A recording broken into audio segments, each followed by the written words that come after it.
Whoever thought here now would be side by side. Making music burning nice and side by side. Collaborating on the project is a case side. Celebrating, realizing what a true calling. We visualizing the type of future we wanna have. We feel forces, face fears for the bottom. We take chances, might fail, no problem. I feel it in my veins that my days about to come. Look into my eyes, tell me what you see. I'm ready for detonation, suicide bomb. Hold on to your lady, cause I'm sneaking with the game. Give her the ice and she will never be the same. They say greatness, future generation. Father forgive them, but they don't know what they do. We making music, but they hating what we. So, welcome everybody to Beyond the Black Tag.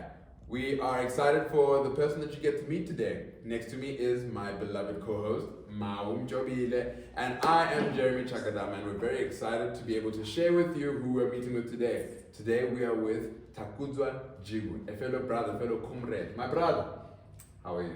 Hi Jeremy, hi Mo. Thanks for the invitation. Thank you for joining us, I man. really appreciate it. Yeah, yeah. How did you get here? How did I get here? I came with my wife. Came with your wife.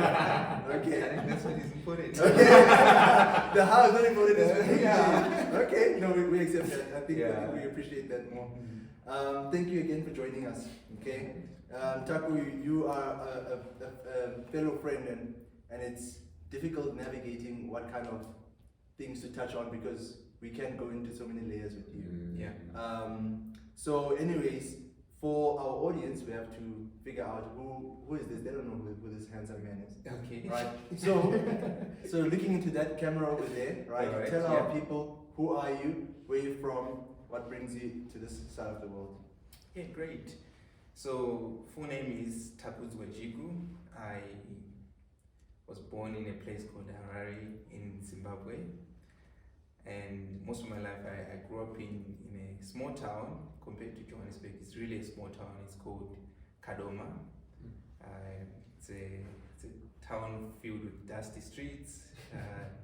It was always fun playing in those dusty streets as children with friends. And yeah, while we're there in Kadoma, I think I was around 6 or 7 there. That's when we started going to the church, and yeah, just from there, that's where the journey began. Yeah. Okay, so technically born in the church. By technicality, because you got to the 8? Yeah, around there. Okay, so church has been with you your whole life. Yes, it has been. And how has that journey been of being in the church and growing up in the church? I think it was always amazing to see examples from people that were older than me. I think there was quite a lot of learning. So I began attending the primary classes, went to youth class, went to YSA for a bit before I left for my mission. So during that whole journey, there were always periods of learning and growing. Learning from the ones that were older than me, and also at least when I was older, or learn from the younger. So yeah, it was. And are your whole family members, or was it yourself? No, so it's kind of a long story, but yeah.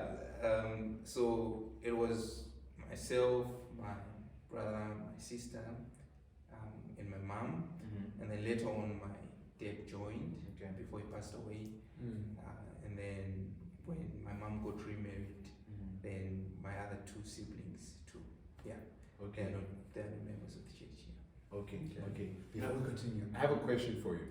As a Zimbabwean, you have what is called a totem. What is your totem? My totem is Soko. Soko. Yeah. So why I'm asking is a totem is basically like in South Africa is Takazen, you know, and In Xhosa is Situko. it's too. There we go. You see, now we're together. We know what we're talking about. Yes. So I asked that because I know for myself, I claim I'm Zimbabwean, but people look at me and listen to me and say, "I'll get away." Never. Yeah. Surname obviously Chakadama, coming from Zimbabwe and things like that, and they're like, "How are you from Zimbabwe? But you can't speak your language." I'm like, "No, but I know my totem." Oh, what's your totem? I said, oh, Shava. Yeah, Mofi Mukoro. They're like, oh, okay. And then we continue. We're fine after that, you know? So that's what I'm asking. So, interesting thing for them to know. Okay, cool. I mean, I like that. I mean, anyways, do you have one totem? How does it work? How do So the totem is an animal, and it's like that's just what represents, you know, family and stuff like that. Yeah. Same way as Takazelo as. But you see, Tina, yeah, it's it goes. It has as well. And I just don't know it. I can't say the whole. I've got it written down, but I can't say the whole thing. I know. I think the same boat. Okay. Yeah, I think a few months back, I was just showing my wife kind of like how I think I'll describe it as a poem for Soko Kudzijena. Yeah, it was really quite interesting. I don't remember all the words there, but so you have like the long line. Yes. Okay. Oh, that's beautiful. All right. So that was a great one. Okay, going back to you and your family, and the reason we ask this, right? Trying to get a sense of what made you committed to the gospel from a young age. I mean, you know, as an 8-year-old, your life can go in different directions. For example, right? You can go to church, you know, every now and again. You mentioned seeing examples, right? But how after church, when you get home, how do you manage to, you know, cultivate certain habits that then build you, right? And you, for example, are a kind of person who's got very deep roots in the gospel. So then, the logical thing to me is to say, okay, this person has had to develop his roots from an early age. Yeah. So what formed that for you? I think all the credit always goes back to my mom. I can share an example. I think I was around 12 then, and our understanding was seminary always began when you were like around 14. But because she wanted us to be rooted in the gospel, I remember one time she ended up like having to force me to go to seminary. Same. Yeah. Finishing seminary at like 16. and I think being more logical about it at that age, I was thinking, no, but why would I have to go? I'm still really, really young. But that push caused me to study at a young age.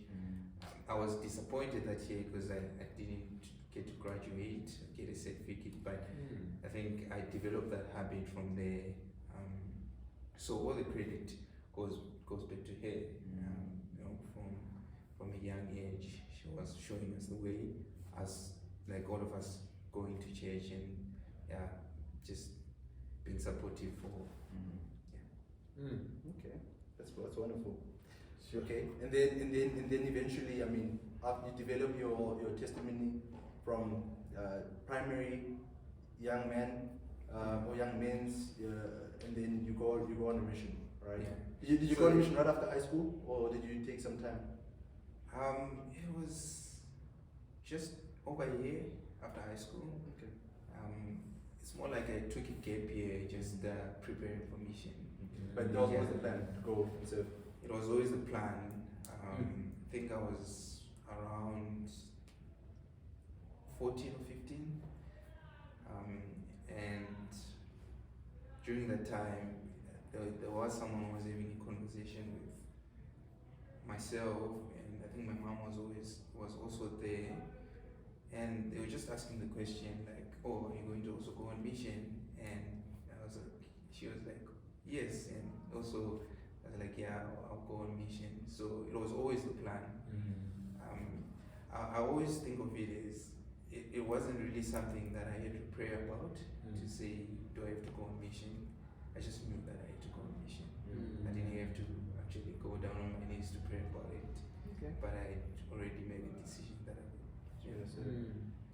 So, would you? I'm just thinking of that. There are those kinds of people. There's the two groups of people in my opinion that just believe that truth is truth. You know, so you just follow it. And there's others that need to find out and ask about it.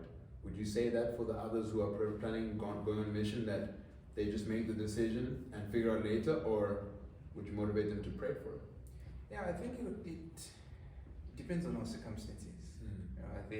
There are certain situations that might cause us to feel like should understand when someone is in that situation. And then there are some of us who just have to do it. Like there's nothing that is stopping us from going on mission. But it's up to you as an individual. If you feel like you need to really pray about something, then go ahead and do it. If you feel like you have already made the decision before praying, then act on that decision. And already it's a good thing. So it just depended on specific individuals, the situations that they're in.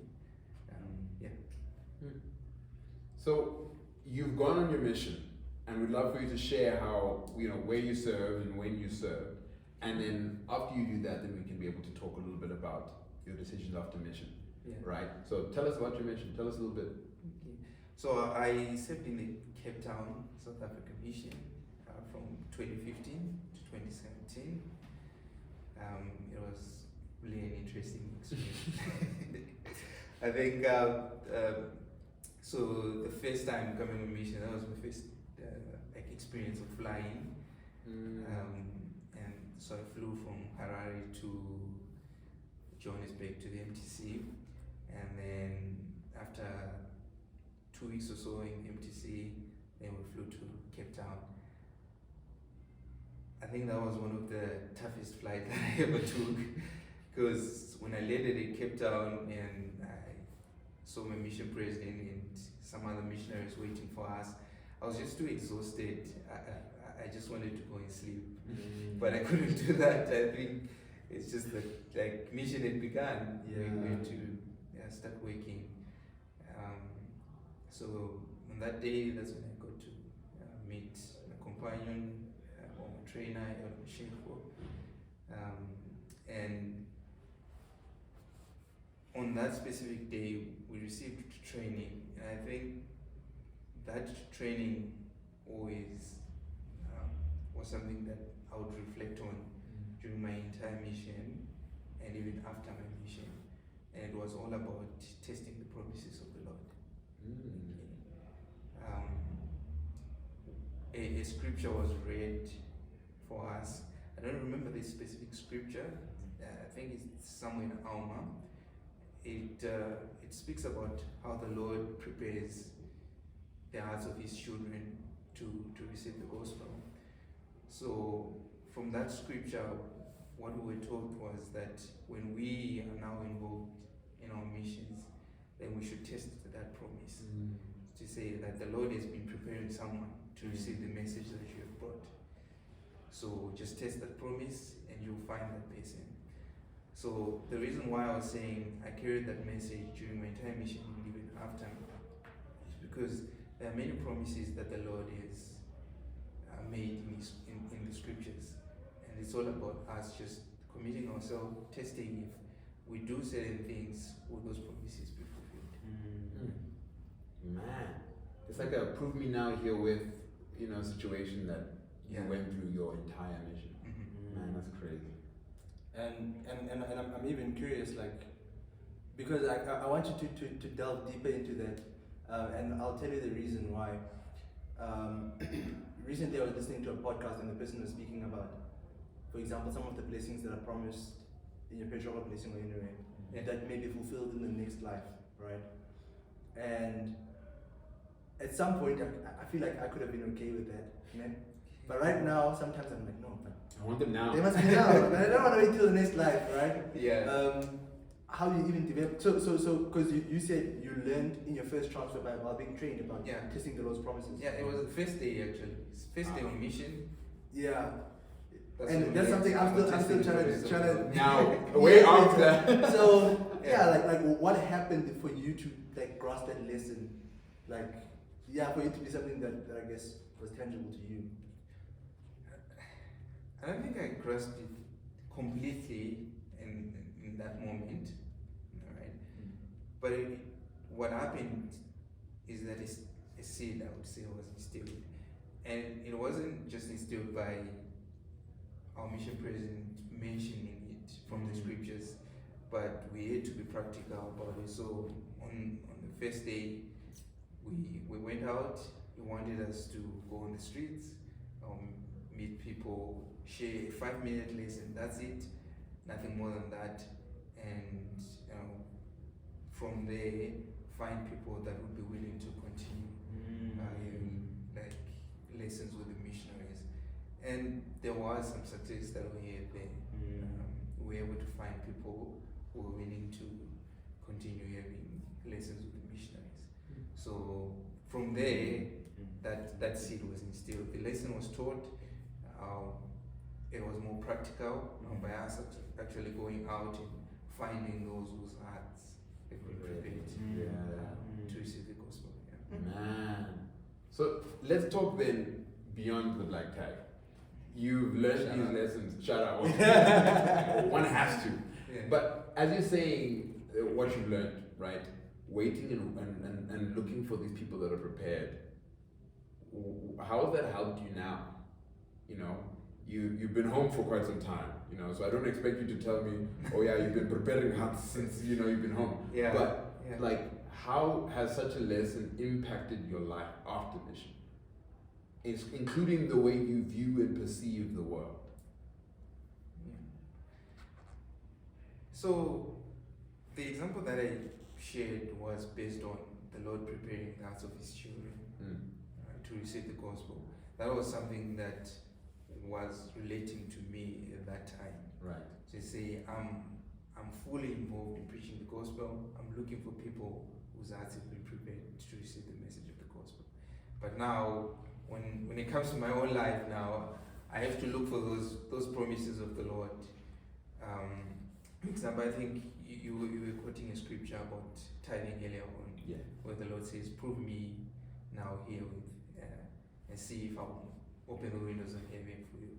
So that is one of the examples which I've taken in my life and utilized to say, for me, I'm deciding always when I get an income, I'm going to pay my tithing, because that is a promise that the Lord has made, and I am going to try and prove that promise, right? And see if His promise will be fulfilled. Now, I think sometimes there are a lot of variables that might be included in that, to say timing, for example, or I plan something and I expecting to see the results after this certain period of time. That might not work in that way, but eventually those promises are fulfilled. Right? I think I can give an example, saying I wanted to study after mission. I wanted to study medicine, actually. Okay. That was the plan. Wow. Okay, I'm gonna ask another question. Yeah, that was the plan. I wanted to study medicine after mission.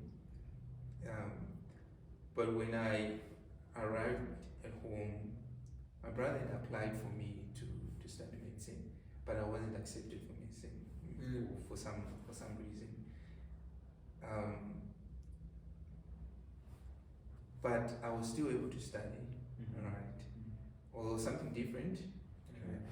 And I think the whole idea was that the Lord is promised that He will provide for His children, and He did provide for me. I remember it was difficult to actually find enough money to go to university, and I had to look for means to actually fund myself for me to be able to study. So I finished my mission in March 2017, and from March I was hoping to start studying in August 2017. August came, nothing. Right. I wasn't accepting the program that I wanted, but at the same time didn't have enough funding to actually to actually study. And then around September, October 2017, I saw an advert for a scholarship, fully funded scholarship that was bringing people here in South Africa from Zim to study. And then I applied for that, and Was it still in medicine? Was the No, was it there was no medicine for that. Okay. But yeah, there was engineering, and I was inclined also to study engineering. I had a few friends who had studied engineering.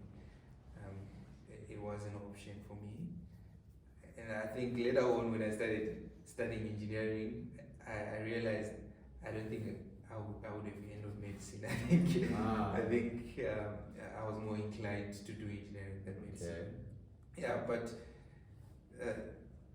the point that I'm trying to get to is the Lord promises that He will provide for His saints.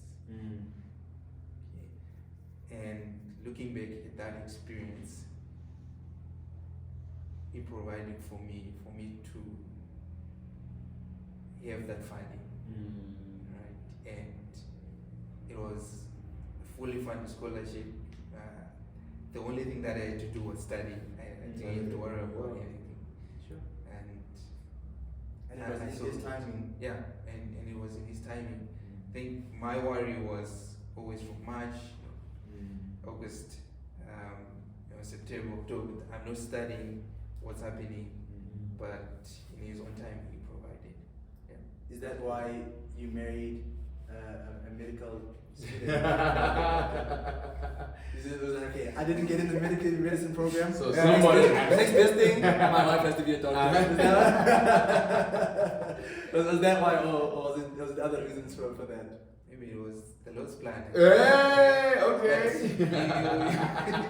Meant to be. You won't, yeah, he was like, you won't get to study medicine, Yeah. But I will provide you with a helpmate. Yeah. Study who medicine. provide? Oh, Yeah. And you become one, so maybe And you also. since you become one, it's more like I like where this you've going. done it. Yeah. Ooh, your surname will be on that certificate. But so I love how what that's done for you. I want to know about your priorities and how they were, because I believe when you got engaged, it was in the middle of your studies as well, and you still had a bit of a back and forth, needing to go back home and come back and things like that. How was that journey? And you received your scholarship, knowing that very well, I need to study, I need to get this done. But how have your priorities been in deciding that that's what you're going to do when you're getting married? I guess I don't have a time frame for that question, but is it something that your mission helped you to say that, A, B, and C, this is my priority? So what are your priorities, and how did you end up making that decision? When I finished mission, for me, I think marriage was a priority. But during that, those first few months, I guess, things didn't fall according to my plan. To say, okay, I'm going to prioritize marriage, and immediately after mission, get married. And reflecting on it, I guess I realized the Lord's plan was different from my plan, because He ended up leading me to an amazing wife. So yes, I had a priority to say, I'm going to get married. But the Lord did something different. Then He led me to study full time. And at the beginning of my studies, studying was a priority. And then again, reflecting back on it, I think I realized maybe I was making it a priority because I was just waiting to meet the right person. Because when I did, I'll take you back to the first date that we had. I always mentioned to my wife that I had an exam after, like the next day after our date, but our date was a priority. Ooh. Yeah. And I think she says, "Oh, okay, you already prepared. You have been studying the whole semester, so you didn't have to worry about your exam." But reflecting back, it was a priority because I wanted it to be a priority.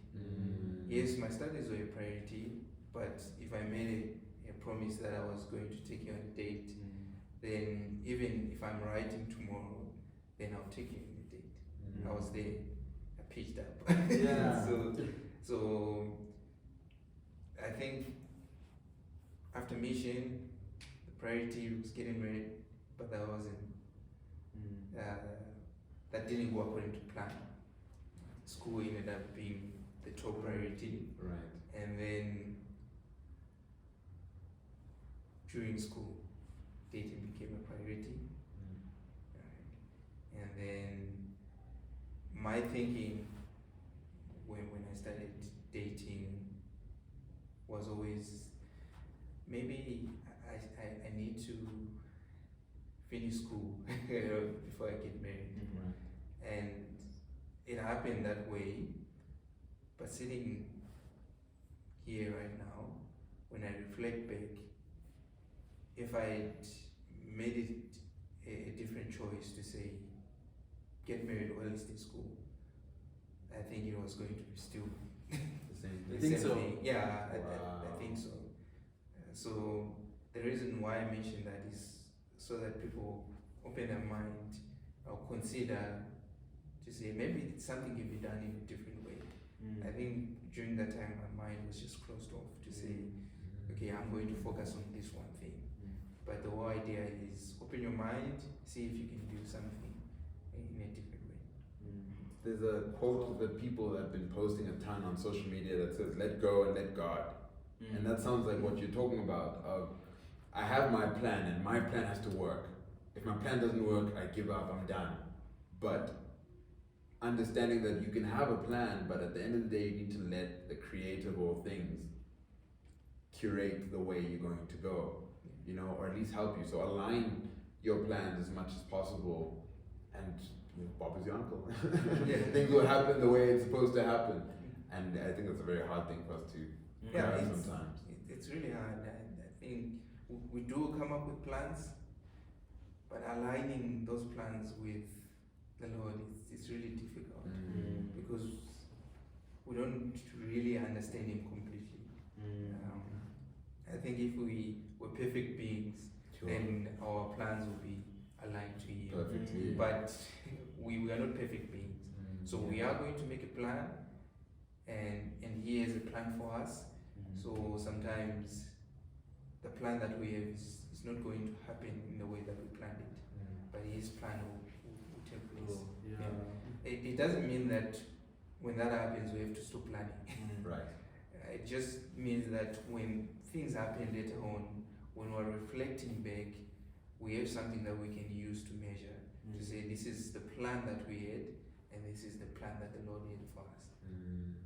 That's I love that. So your plan is there's your plan and there's the Lord's plan, and your plan is you measure it against the Lord's plan, whatever works. But if you don't plan, then you have nothing to measure against. Right. Yeah. There was a guy when I was serving here.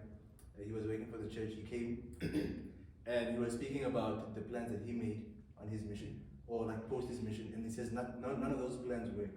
But he believes had he not planned, nothing would he would not have gotten as far as he got.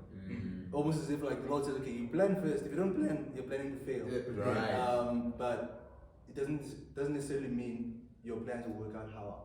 But I want you to plan. Yes. Regardless. I love that. So it's kind of like teaching us something, teaching us a skill, teaching us, you know, try, but don't be scared. You know, we always talk about try and fail, trial and error, and your plan is just. It's a way to go about life, but if you don't do anything, you're not serving yourself at all. And so God is just, you know, teaching us and helping us say, okay, well, you've tried, now let me try. And that can be a huge lesson to us to say, well, here we go, let's just choose God. I mean, I don't think somebody earlier on mentioned that, you know, I didn't get a direct answer to say, I didn't get a direct answer to say, this is what I'm supposed to do. I was supposed to make a decision for myself and then follow it afterwards. And after that, you know, that plan continues however, and the Lord now helps in the rest of the way. And I think that's a very vital thing. We need to make a decision and make a plan so that we just continue with whatever the Lord decides to put in our way and help us to fix the plan that we initially had. I want to pick up on something as well. So I like to have these discussions with friends, off camera, of course. And a friend mentioned something. She said, I don't know if it was a Riverside president or who was concerned that in the church, and I want to hear your brethren's feelings on this. There's almost like an overemphasis of come back, get married, and little emphasis on come back, study, right? I don't know. I mean, I think there's different experiences. My experience has never been that. My experience has been the church has always been pro education. Yes. There's PEF, there's pathway. Like Something there's always been that push, right? But some people have this feeling that there's always marriage that's being pushed, right? What has your experience been? Do you feel like the church, at least in our part of the world, pushes certain because RMs can be guilty of this. Yeah.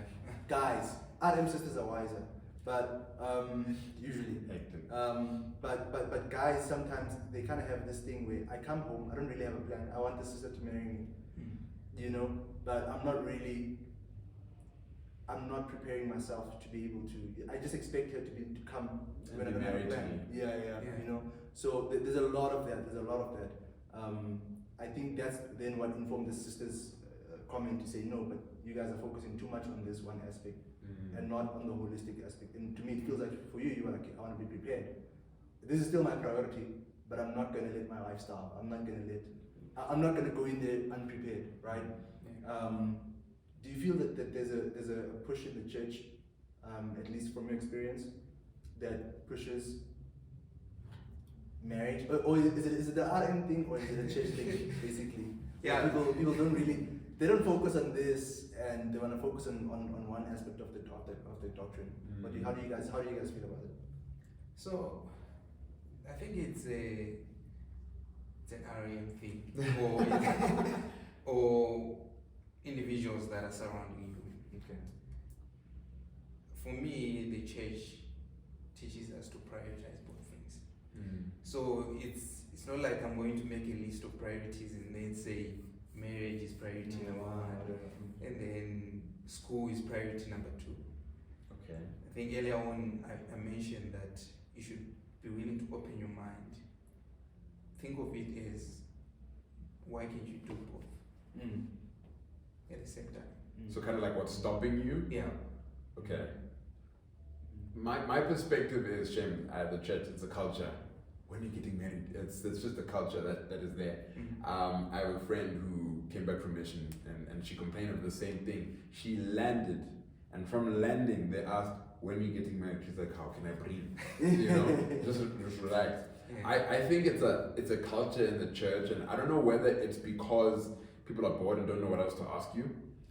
They don't want to help you with anything more, or can't help you, but they can just bother your life in that sense and asking you when you're getting married. And what I needed was for somebody to speak to me in a way of saying, well, what are we doing next? Marriage is the goal, but what are we doing to prepare for that? That's what I needed at the time. I had done obviously my plan at the end of my mission and came up with goals and plans and things that I want to do. But when I first came back from mission, it was just stuck. There was no movement. There was nothing happening. Going to Gethsemane, just trying to figure that out while people are on, when are you getting married? And it was just not good for the time I was going through. I needed support. I needed somebody to talk to me and say, hey, my friend, let's try walking in this direction and then we'll figure it out. Until the time when that did happen. And then I was like, okay, this is what I needed. This is what I want. Let me do this. And then life started to move in a direction instead of being stagnant.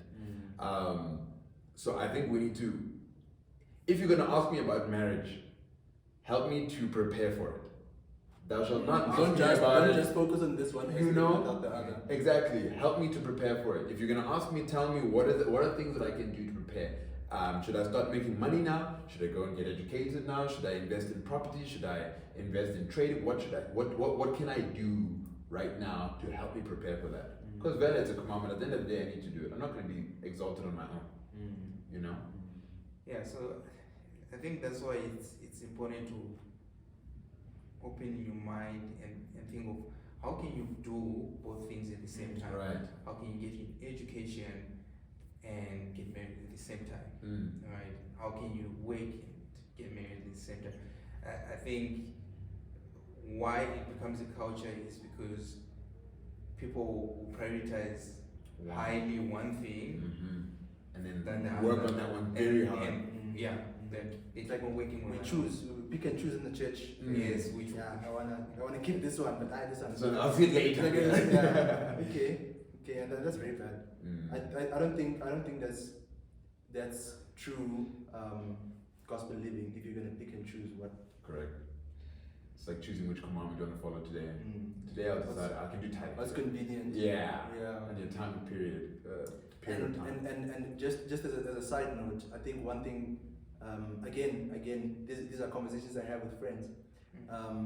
One thing I observed, I was standing with my wife and another friend, and we observed in the church especially, the sisters are way ahead of the brethren.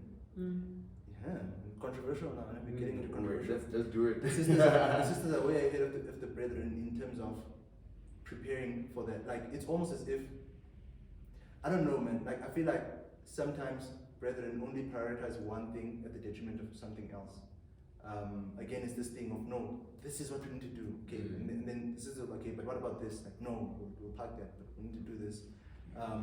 To the point where you find that sisters are holistically developing. Obviously, there are anomalies, but on a general sense. And I feel like guys also need to catch up and say, okay, let me. I need to catch up. Yeah, I agree with you actually. And why I agree with you is because we view them as separate, and that's why. If we're to view everything in a straight line as objectives going, I think that would make a total sense. Yeah. Saying that, marriage is a goal or an objective in this. Education will come whether before or after, but we're gonna hit all of these things. We're not separating them, and that's similar to what he's saying is, why can't we do both? Whether it's at the same time, whether it's one after the other, whatever it is, why can't we do both? There's nothing stopping me from doing both. Education is gonna bless my life so I can be able to feed this family I want to create.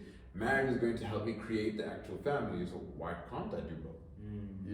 So I think that's where we get that mix, is where we separate it a lot of the times and says, oh, marriage is a hard thing, I'll deal with that eventually, let me deal with this hard thing right now.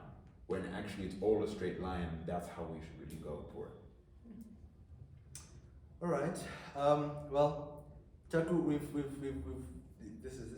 this can go either direction. Let's bring it back.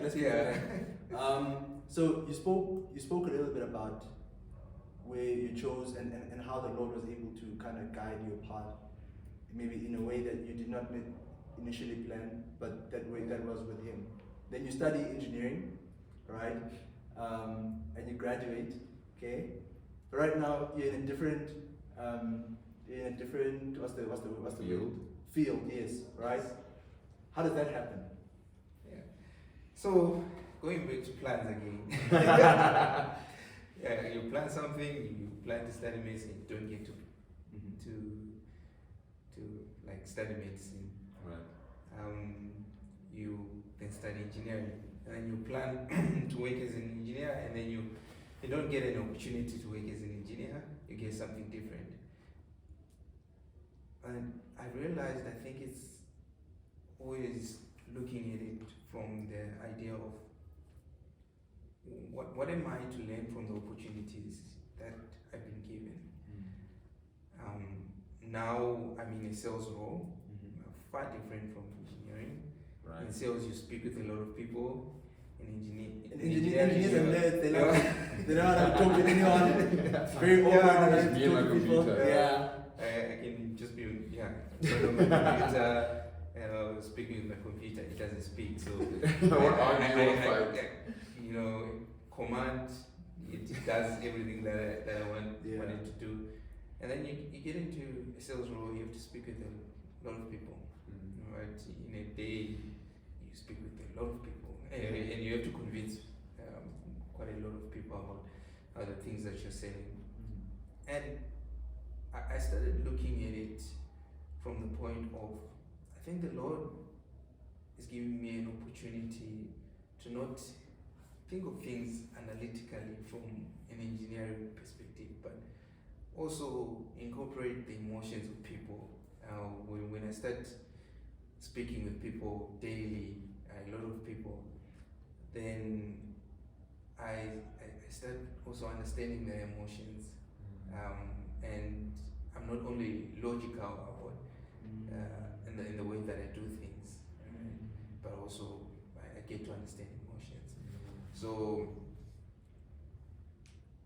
that has been my thinking when I've been after getting that opportunity in sales. But also it's been great because I work from home, so it's really convenient. I don't get to travel a lot. My wife comes from school; she always sees me home. So it's nice that way. If I was working in the engineering space, most probably would have been traveling a lot. Right. Probably going far as well. Yeah. So, but it doesn't mean that the doors for engineering are closed completely. But I think at this point in my life, I think the Lord is giving me an opportunity to build specific skills when it comes to communicating, understanding the emotions of people. Yeah, I was about to say, I think you'll be the most personable, socially skilled engineer there is. Right. When I get that opportunity, I think it would have provided me such a skill. Man, from medicine to engineering to sales, I feel like that's crazy. Does it remind you of mission at all? It does. It does quite a lot. There are a lot of similarities. One, you're speaking with a lot of people. Two, you're trying to convince people. And you have to come out with a lot of things to say to convince people about what you're saying. Right. And I think that's what we were doing on mission, to say you are meeting with people that don't know what you're talking about, and you are trying to convince them that this is something that you actually need. Right? So what you're selling is what they need on mission. And now in sales also, you need to sell a need to the people that you're speaking with. Okay, so just quickly, one of the other things that is is a character trait of yours. You've been dedicated. We've already touched on it, but coming back, you've been very dedicated in the church, in your callings, in your assignments, right? Post mission, while working, even while you were studying. How have you done that? What has driven you to be dedicated even in your church assignments as you are navigating all these other parts of your life? Dating, studying, working. So one thing that I always wish for is for me to get opportunity to prove myself. Opportunity for me to try to achieve something. So when I get an opportunity to serve, I look at it as an opportunity for me to prove myself that I can actually do what I've been assigned to do. So that helps me do the best that I can to fulfill my calling.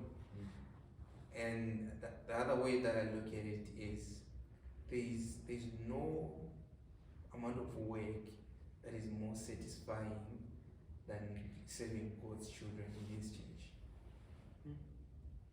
Maybe other people think differently. But for me, there's nothing more satisfying than serving in the church. Right? Even my job right now in sales, it's not as satisfying as serving in the church. Right? I have opportunities to serve in the temple on some weekends when I can, and you work an 8-hour shift. You come back home, you think, oh, I'm gonna be exhausted, but then you reflect back on that experience and you realize it was actually great being there, volunteering in the temple as a temple worker. It was actually satisfying what I did. And you're assigned in church calling, you realize what I'm doing serving God's children, this is really, really something satisfying. And it's not like you're getting paid to do that. You're volunteering, but you can feel that you are getting things done. And I think it goes back to, I'm not sure if the New Preach My Gospel mentions it, but the older one that we're using in the First President's message also, it was mentioning about how missionary work is most satisfying work that you'll ever be involved in. So, and I think the reason is because you're saving God's children, right?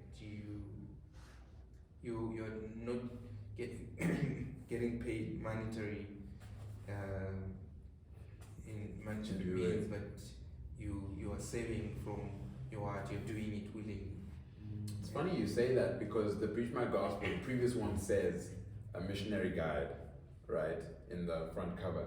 This one now just says like something along the lines of a guide to teaching, you know. And so it's not now specifically for a missionary, it's for everyone. Of course, when you read the Preach My Gospel, it talks about missionary things like your key indicators and talking to an investigator and teaching lessons, you know, specifically for missionaries, but it's not only for missionaries. So serving in the church includes a mission, and that is a satisfying work. Serving in a calling is a satisfying work. I 100% agree with you. I mean, my job right now is serving missionaries. So I'm still satisfied. But when you get paid, you know, and I'm more satisfied. You know, it's just a full circle. It works. You know, so I completely understand. I'm praying this is not the case. But have you ever had that time in your life to which some people have, where you feel like right now holding a calling is a burden? Because there are people that go through that and feel that, and I don't fully understand why. You know, I myself can understand that it's a lot, but calling it a burden, sometimes I struggle with it. I can't call it a burden because I chose it or I accepted it, you know? But before you answer, but I want to qualify it. Okay. To say, is it easy to reject a calling and still be seen as a faithful person? Okay, so Okay. because you're right, you accepted it, right? But imagine if Bishop calls me to do something, and I say no, I don't want to do it. What does that say about me and my willingness to serve as well? So On a personal matter or on a, because I can understand the judgment. Okay, I get where you're going with the question. That's a yeah. Ooh. So but anyways, that's just the qualifying statement yeah. to the burden question or Okay. or it being a burden. All right, but you can continue with what he was asking. Just to comment on what you mentioned about rejecting or accepting the calling. In the final letter that my mission president wrote for me, he mentioned, one of the things he mentioned was for me to always accept any call that is extended to me. So I always do. Now, when it comes to looking at it as a burden, I rarely do look at callings as a burden. The reason being, I look at it as everything that I'm doing in my daily life should be contributing towards that calling. Let me give you an example. If I'm called to facilitate a lesson in Elder Scholar, I might not get to a point where I actually prepare an entire lesson, but I was involved in certain experiences during the week that I can actually use in facilitating a lesson in Elder Scholar. So never think of it in a closed box to say, okay, your life is here and my calling is here. Think of your entire life contributing to everything that you're doing. Interesting perspective. So if you're given an assignment to do something, you might not actually have enough time to sit down and get to prepare everything structurally and say, okay, I want to first do this and then next do that. Yeah. But you can just recall and use what you were doing during the week, right? A lot of people might think differently on this, but I'm one person who, when I get into a class and a teacher says, if you guys prepare for the lesson, I'm always asking myself, but what do you mean? My preparation might be different from the way that you're thinking. Right. Preparation doesn't mean I actually read the stuff that you wanted us to read, but my preparation might be I was focusing on something different, and I came here just prepared to learn. Right?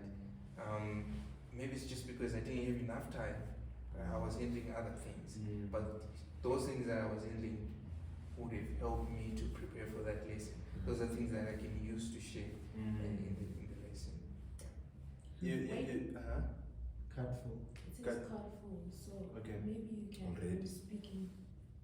Using that. So finish that side. Okay. Yeah. And also. Time is up. Yeah. Okay, no worries. We're wrapping up.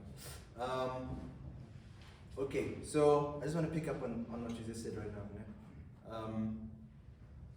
There's a bishop that I really respect. He's helped me with my faith as well, and he basically is alluding to what you're saying, to say don't separate your calling or your preparation from your life.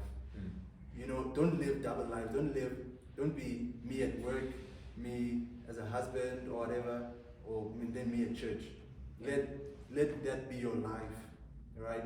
And if whatever you've been assigned or called to do is not part of your life, then you'll struggle because now you're putting it in a box, right? But if it's part of your life, then everything is connected to it, like you're saying, right? So yeah, and he said that he says your calling, everything should be like part of your life. Basically, find a way to live that. The final discussion we're gonna have, or final question we wanted to ask you as a closer was, and you already answered most of it, you know, but what are your priorities? Okay, and Jeremy added a very, very cool section to it. What are some things that you're not willing to compromise on, right? No matter what else maybe might change, you can say, okay, but this I'm not willing to compromise on. And the piece that Jeremy added was, how does your wife fit into that? Okay, so yeah, what are your priorities and things that you cannot compromise on no matter what else changes? And yeah, how does your wife help you, I guess, with your focus and your priorities? Is that a good way to put it? 100%. All right. So my highest priority, family, my wife, my immediate family. They are my highest priority. Okay. I cannot compromise on that. I'll always be there for them. The way that I always want to approach my relationship with them is such a way that even if I'm busy with work, if they reach out to me and I have to be there for them, I have to stop what I'm doing to be there for them. Right? If my wife gives me a call and I'm busy with work, right? I stop what I'm doing, I respond to you, we speak. Okay.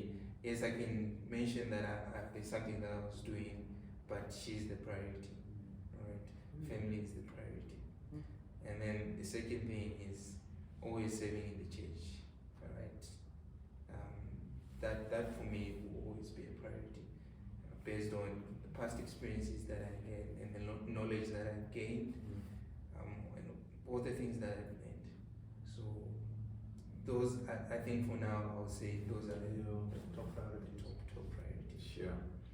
So, okay. I just think it's interesting. I think I also look at the dynamic of my life and my family, where I've understood there's that first little bit, let's say I'm busy with work, there's that first, I guess, warning where you say, hey, I'm busy now, can I talk to you later? Yeah. And then them being accepting of that, or them realizing that, wait, hold on, it is an emergency, I need you right now, and then you saying, okay, fine, I'll drop this. You know, is that something that's included in that, or is it still more, I'm just gonna drop and then communicate with my wife? I think it just depends on the situation, to be honest. Depending on that situation, when if a family member has reached out to you, if my wife has reached out to you, my wife has reached out to you, and I hear what situation she is in, then from there I can respond accordingly. It doesn't mean that fully you're going to say, oh, I'm going to stop whatever I'm doing and make sure that I resolve everything until it's done. But some situation might require you to listen first, okay, and then say, oh, I get you. I'm just finishing up with this. As soon as I'm done, I'll be again, with you. I'm going to be with you. Yeah, sure. Okay, thank you. Taku, we appreciate you for being with us. Hope like longer than we had wanted, but you are our last guest for today, so we were like, okay, we can stretch the time and get all the gems. But we thank you for your wisdom. Thank you for sharing with us what you've shared. I hope our friends at home were able to pick up things that I guess they can relate to and things that are good from them. Where can people find you? Are you on social media? I'm starting getting back to social media, but slowly. I'm not really on social media. I think I recently created a TikTok account. Hey, okay. Yeah, but I might delete it soon. I think I go through stages of saying, okay, maybe now let me create an account. Okay. But yeah, really, I'm. So for now, you only have TikTok and WhatsApp And Twitter. and Twitter. Yeah. Okay. But I might delete that one. On So the if chocolate block. I want something on social media, I just use my wife's phone. Yeah. Very Right. You have Access. You have an 100% access. Yeah. I just go, you won't know it's me though. Yeah. In hiding. Yeah. Well, thank you so much, my friend. Thank you for being with us and sacrificing your time to be with us. If anybody has questions for Taku, do send them through on our email or our WhatsApp numbers. We will get him here for a part 2 for sure, and he will get to answer all the questions that you have for him. But from our end, we love you. Continue to subscribe, continue to comment, continue to like. Yeah. All right, and from the Beyond the Black Tag team, we are out.